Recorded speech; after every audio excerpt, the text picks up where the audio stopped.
Bonjour à tous et bienvenue dans cette vidéo. Donc aujourd'hui, je vais vous faire un petit tutoriel pour vous guider pas à pas sur l'inscription d'une ouverture de compte Boursorama. Alors l'avantage de Boursorama Banque, c'est qu'on va avoir un compte sans aucun frais.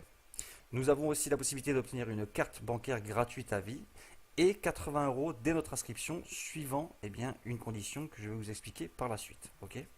La chose qui est vraiment très intéressante, c'est que même si, suivant votre situation, vous ne pouvez bénéficier des 80 euros à l'ouverture de votre compte, c'est pas grave, ça vaut vraiment le coup d'ouvrir ce compte. Pourquoi? Parce que lorsque vous allez inscrire de nouvelles personnes, automatiquement, vous allez avoir une prime de parrainage qui peut aller de 80 à 150 euros, suivant l'offre en cours. Donc c'est soit 80 euros, soit 120 euros, soit 150 euros. À l'heure où je vous parle, par exemple, la prime de parrainage est de 150 euros. Ok. Alors, lorsque vous voulez ouvrir un compte chez Boursorama Banque, il faut que vous passiez par un parrain. Ok. Vous allez laisser votre nom, votre prénom, votre adresse mail, votre code postal et votre ville. Et votre parrain, par le biais de son espace personnel Boursorama Banque, il va tout simplement vous envoyer une invitation. Ok. Vous, quand vous allez ouvrir votre boîte mail, vous allez recevoir donc un mail de Boursorama Banque intitulé Monsieur Untel ou Madame Untel vous invite à découvrir Boursorama Banque. Ok. Vous allez cliquer sur ce mail. Vous rentrez, vous allez descendre tout en bas de ce mail, et là vous allez trouver donc le nom de votre parrain, le prénom de votre parrain, le code postal de votre parrain. Vous vérifiez bien, que c'est le bon parrain, et si tout est bon, vous allez cliquer sur accepter l'invitation. Donc première chose à faire, quand vous arrivez sur cette page, vous allez créer un compte individuel. Même si vous êtes marié, peu importe, vous cliquez sur compte individuel. Ensuite, vous allez choisir donc monsieur, madame ou mademoiselle suivant qui vous êtes tout simplement. Votre nom et votre prénom seront saisis automatiquement, donc vous n'avez rien à toucher. Ensuite, vous allez saisir votre date de naissance, donc le jour ici, le mois ici et l'année ici. Ensuite, votre adresse mail sera automatiquement saisie aussi, donc vous n'avez rien à faire. Donc ici jusqu'ici, rien de compliqué. Vous allez continuer à descendre la page pour continuer de remplir vos informations. Vous allez rentrer votre numéro de téléphone portable. Alors attention, rentrez un numéro valable. Ne vous amusez pas à mettre un faux numéro parce que ça va vous servir pour valider votre ouverture de compte à la fin de cette procédure. Okay. Ensuite, votre adresse, le numéro plus la rue, la résidence ou le bâtiment si vous habitez dans une résidence, le lieu-dit qui est facultatif, le code postal, lui il sera mis automatiquement, donc rien à toucher. Ensuite, vous sélectionnez votre ville. Le pays, il sera déjà mis aussi, donc vous n'avez rien à toucher. Et là, vous retrouvez à nouvelle fois les informations de votre parrain, donc prénom, nom, code postal. Une fois que tout est bien rempli, vous cliquez sur valider. Alors, je vais juste revenir.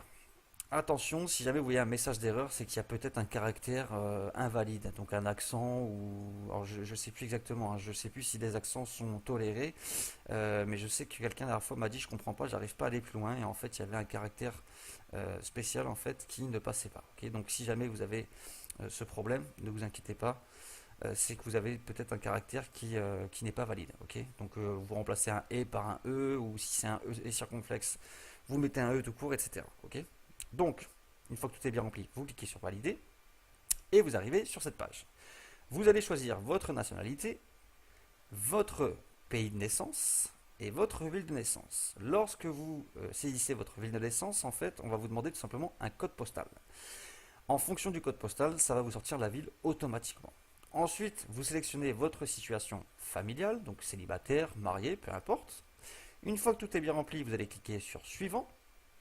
Et là, vous arrivez sur les informations fiscales. Alors, ici, vous allez obligatoirement mettre France. Pourquoi? Parce que chez Boursorama, on ne peut ouvrir qu'un compte si on est résident français ou dans les dom-tom. Okay. Donc, si jamais vous n'êtes pas français, désolé de vous le dire, mais en mettant un autre pays, vous allez avoir un message qui va s'afficher pour vous dire tout simplement que votre demande d'ouverture de compte ne peut pas aboutir et de contacter tout simplement le service client de Boursorama Banque. Êtes-vous contribuable américain? Bien non, tout simplement. On va aller dans la continuité dans le sens où on est un résident français et on va cliquer sur suivant. Là ici on va vous demander vos revenus. Alors soyez bien attentifs. Vous allez tout simplement mettre entre 15 000 et 27 000 euros bruts. Okay, peu importe vos revenus. Pourquoi? Parce que ça nous permet d'obtenir la carte bancaire visa classique gratuite à vie. Ok. Ensuite, vous allez descendre la page et on va vous demander votre catégorie socio-professionnelle. Alors écoutez-moi bien, vous mettez, peu importe votre situation, vous mettez employé du secteur privé. Pourquoi? Parce que si jamais vous êtes au chômage ou non salarié, il se peut fortement que votre compte soit refusé. Donc la demande d'ouverture de compte va être refusée. Si vous êtes chômeur, vous pouvez mettre employé du secteur privé. Pourquoi? Parce on va rien vous demander à la fin en termes de bulletin de paye, etc. Ok. Là, c'est la valeur de votre patrimoine. Bah, ils n'ont pas du tout à savoir ce que vous avez, donc vous mettez moins de 100 000. Ok. Pensez-vous domicilier vos revenus chez Boursorama Banque? Le mieux, c'est de mettre oui, j'y pense. Envisagez-vous de placer une partie de votre épargne chez Boursorama Banque? Vous mettez oui, j'y pense. Pourquoi? Ça fait toujours mieux et ça ne vous engage à rien du tout. Ok. C'est pas parce que vous avez mis oui, j'y pense qu'on va vous obliger à faire quoi que ce soit. Une fois que ça c'est fait, vous allez cliquer sur valider. Donc là, on vous dit Monsieur Intel, nous vous invitons maintenant à personnaliser votre offre en choisissant parmi les produits ci-dessous. Vous allez avoir plusieurs produits. Alors, ici, c'est très très important. Soit vous êtes employé et vous gagnez minimum 1000 euros par mois et à ce moment-là, vous prenez la carte bancaire. Par contre, si jamais vous êtes chômeur, vous ne prenez pas la carte bancaire. Pourquoi? Parce que sinon, on va vous demander vos 2 derniers bulletins de paye. D'accord? Et donc là, ça va être un peu le bazar parce que vous avez dit que vous étiez employé de secteur privé et vous n'avez pas de bulletin de salaire à leur fournir. Ok. Alors que si vous ne prenez pas la carte, on ne vous demandera pas du tout de bulletin de paye ou quoi que ce soit. D'accord. Donc ça, c'est très très important. En parallèle, je tiens à le préciser quand même, si vous ne prenez pas la carte, vous n'aurez pas les 80 euros de bienvenue. Ok. Donc bien sûr, si vous êtes chômeur, eh bien vous ne pouvez pas prendre la carte et automatiquement vous n'avez pas les 80 euros de bienvenue. Alors c'est pas grave, ouvrez quand même votre compte parce qu'après, quand vous allez parrainer des personnes, même si elles aussi sont chômeurs et qu'elles n'obtiennent pas les 80 euros de bienvenue, eh bien tout simplement, vous allez obtenir la prime de parrainage quand même, donc qui peut être de 80, 120, 150, et elle aussi par la suite. Ok. Donc c'est quand même intéressant d'ouvrir le compte. Donc une fois que vous avez donc choisi votre carte en fonction de vos revenus, donc je le rappelle, soit 1000 euros minimum et vous êtes employé, vous prenez la carte, soit vous êtes chômeur, même si vous êtes à 1000 euros minimum au chômage, vous ne prenez pas la carte. Ok. Ensuite, on va descendre la page. Là, bah, c'est toujours pareil, vous choisissez la carte, donc bleu ou rose. Débit immédiat ou débit différé, ça c'est vous qui décidez. Donc toujours pareil, si jamais vous prenez la carte, si vous ne prenez pas la carte, vous n'aurez pas ces options à choisir. On va continuer à descendre et là, automatiquement, l'épargne, donc votre compte sur livret, va être coché. Donc vous le décochez. Ok. Pourquoi? Parce que sinon, automatiquement, il y a 10 euros minimum qui doivent être toujours présents. Donc dès que vous allez faire un versement pour ouvrir votre compte, il y a 10 euros qui vont partir sur ce compte. Donc ça, on n'en a pas besoin du tout. Donc vous décochez l'épargne. Ici, ça sera décoché, vous laissez décocher. Ici, ça sera décoché, vous laissez décocher. Si jamais toutefois c'était coché, eh bien vous décochez. Puisque le but, c'est pas de vous faire dépenser de l'argent, c'est d'en gagner. Donc vous voyez bien qu'ici, 0,99 par mois, on n'a pas du tout envie de les avoir. Et les 1,51 par mois, c'est pareil. Vous descendez encore, la prévoyance assurance compte, normalement elle est décochée, si toutefois elle était cochée, vous la décochez. Ok. Donc en fait, une fois que tout est décoché, donc sauf la carte bancaire en fonction de vos revenus et de votre situation, vous n'avez aucun frais mensuel.